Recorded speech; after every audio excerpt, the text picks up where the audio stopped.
Let's talk about the Steam Deck's secret weapon. How's it going, guys, and welcome to Deck Ready. The Steam Deck's launch is quickly approaching. I can't believe it's actually happening next week. I, again, have a Q1 pre-order, but I'm gonna do my best to get my hands on one. But for today's video, we don't need a Steam Deck because I'm gonna give you some updates on everything that's happening in the world of Steam Deck news. So if that sounds cool to you and you wanna see more videos like this, help me out by subscribing and setting your notifications to all. All right, so if you guys missed it, I just posted a video where I went through the SteamDB website and found all of the games that Valve has verified so far for the Steam Deck. Now, if Valve has completely verified a game, that basically means the text is legible on the screen, it runs at least reasonably well, there's controller mapping for the game, it'll just work when you boot it up on the Steam Deck. Like to the point where the default graphic settings the game chooses will probably work right out of the box. I said probably, but they'll definitely work if they're verified because Valve is verifying them, and that's one of the things they're verifying. Now, Valve's mission here is to test literally every single game on Steam, at least the ones that are supported by Steam Deck in general, like VR games not supported by the Steam Deck, so Valve probably isn't going to test them. They're going to test pretty much every other game though and make sure they all work, but this is going to take a while. Like as of now, I think they're up to something like 300 verified games, but there are thousands upon thousands of games on Steam. Thankfully, just because they haven't tested a game and verified it themselves doesn't mean it's not going to work out of the box. Like one great example is that No Man's Sky was on my list as a game that doesn't work or isn't verified already on the Steam Deck. And then just today, like literally after I posted the video actually, No Man's Sky's developers, Hello Games, came out and said, yep, we're gonna build in full Steam Deck support with this next update that we're releasing called Sentinels. So it's happening on the fly, and just because a game isn't verified, it could work on Steam Deck. The easiest way to determine if a game is going to run is to head over to ProtonDB. It's basically a checker where you can type in literally any game on Steam, and it'll give you a rating of how well it runs with the Proton service that Valve uses to get games that don't natively support Linux to run on Linux. The way I found out about this site was I was chilling in the comments on that last video. People were just throwing games out like, hey, does this run? Does this run? Does that run? And then I was like, there's gotta be a better way to check this. I ended up finding ProtonDB, and I would just literally type in all these games and then let the people know the rating. So yeah, if you want to know if a game you're like dying to play is going to be available on the Steam Deck, head over to ProtonDB and type it in. You can get a little head start on Valve because again, it's gonna take them a really long time to get things figured out. One of the funniest things about that verified service is that one of the games that people were really looking forward to the most to play on the Steam Deck like day one is Persona 4 Golden, and that was one of the only games Valve didn't verify, which is absolutely bizarre because Persona 4 Golden is actually just a remake of the PS2 game Persona 4, then they re-released it on Vita as Persona 4 Golden. So it's literally a handheld game that wasn't going to run on Steam Deck, but thankfully just in the nick of time for the launch, like 1 week before, it became verified to run on the device. So for all you people out there who were really disappointed that this new like $20 version of Persona 4 Golden wasn't going to run on your new dedicated handheld, fear not, it's going to work. And that's a huge, awesome use case here.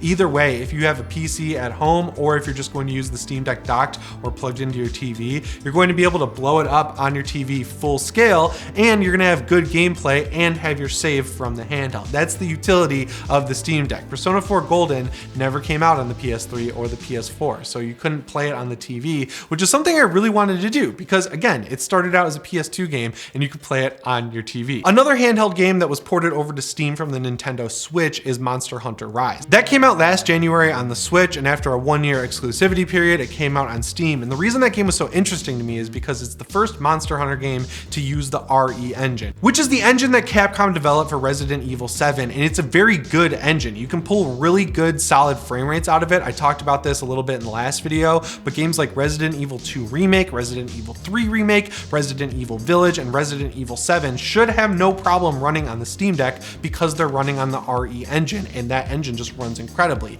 So Monster Hunter Rise, interestingly enough, at the time was not verified, but since I did that video, it has been verified. In addition to Monster Hunter Rise, a couple more Resident Evil games were added to the list of supported titles, one of them being Resident Evil 0. This is one that I got on the Nintendo Switch, and I started it, I really enjoyed playing it, and I kind of fell off of it, but I also own it on Steam. That game feels like a perfect handheld game because it came out after the remake of the original Resident Evil for GameCube, and it's made in the same way. It was a game where they said, all right, people really want to have this classic Resident Evil style back, so we're going to make a prequel to the first Resident Evil and put it out on GameCube. And it got generally pretty good reviews, and then the remake they did of it really impressed people. There was a lot of people who didn't play the game the first time it was out that got into it for the first time and really really enjoyed it. So if this game sells gangbusters on Steam Deck and people are really loving it, I could see Capcom going back and making another handheld spin-off that's geared towards Steam Deck and has that isometric classic Resident Evil style vibe. Another game that I started on the Switch and then just kind of bounced off because the graphics were downgraded so heavily was Resident Evil Revelations 2, but that was a game I was waiting for to come to handheld because the first Resident Evil Revelations game started on the 3DS and was so much fun on that device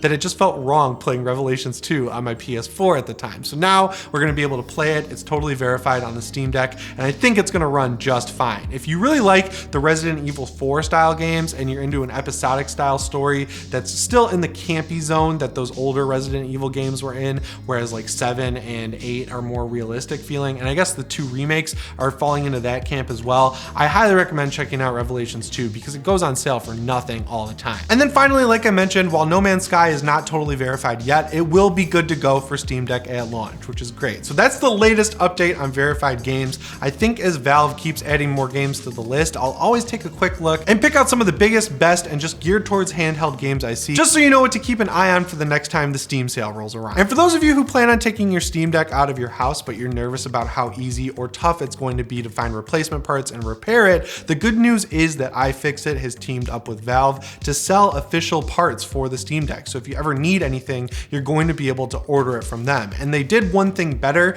even though we've already gotten a full teardown of the Steam Deck from Valve, where they told you basically don't try and take this thing apart. iFixit did their own teardown, which is a lot more in-depth and more tutorial heavy. And honestly, this thing does not seem that hard to take apart. The only thing that really seemed tough in their entire teardown was removing the battery because it has adhesive on it. So you got to kind of like pry it up, and then getting the screen off. It didn't seem tough. It just seemed like not necessarily the most user-friendly thing possible. Like you basically have to heat the screen up and then pry off the adhesive. That just doesn't seem like something that the general user is going to want to do. But doing stuff like replacing the small SSD seems like it's actually pretty easy. And the coolest aspect of this is that you're able to take apart the entire Steam Deck with just one Phillips head screwdriver. That was especially awesome to me because I recently had to take apart my Aya Neo Next because the left trigger thinks it's constantly pressed and I have no idea what the issue is. But I had to take the thing apart, and you need multiple different screwdrivers. The screws that are in that device are multiple different sizes. Thankfully, I have an iFixit kit, but just seeing the contrast between taking apart the Aya Neo Next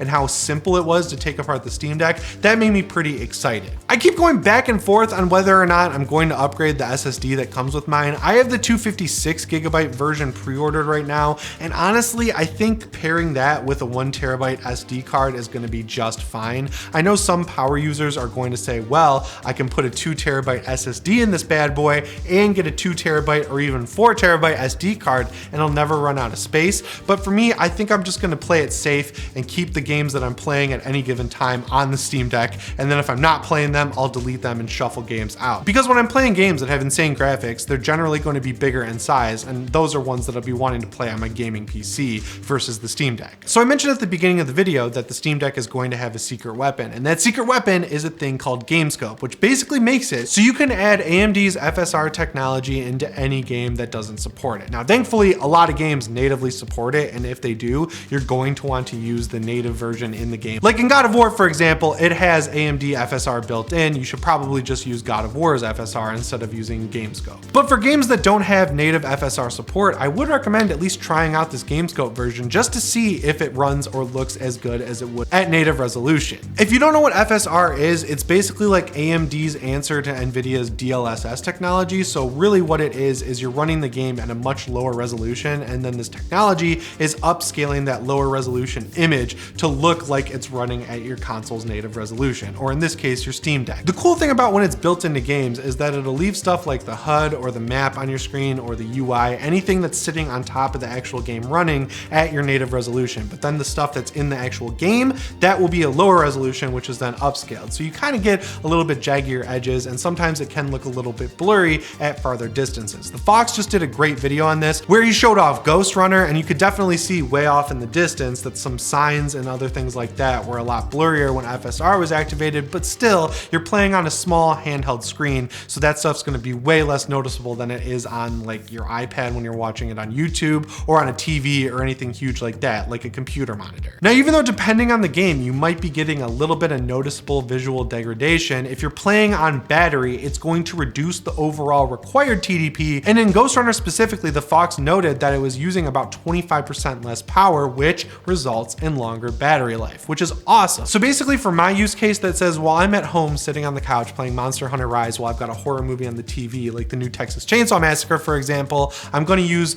the device plugged in, right? I'm not gonna be sitting there running down the battery, and I'll probably not be so laser focused on using FSR. But when I'm here in the office, here in the studio, and I don't wanna be tethered to the wall, that's when I would start using something like Gamescope or a game's built-in FSR. The tricky thing with FSR is that I've seen a lot of people saying that it's nowhere near as good as DLSS, and for the most part in the games I've tried it on my home PC, there is a noticeable difference between DLSS and FSR, with DLSS looking a whole lot better. But both technologies started out really rough, and over time both of them have gotten much better. And if you're playing on a handheld, you're gonna notice a lot of the issues with FSR a whole lot less. I know the vibe there is kind of like saying it's better than nothing, but it really is good enough where you could use it in most cases over not having it turned on at all. Like, you might not notice the visual difference when you have FSR on, and in that case, I would just leave it on all the time, because either way, it's gonna take less power from the device. So yeah, I think it's cool how on the fly Valve has been with updating the SteamOS software while these reviewers have it, because when they got their devices,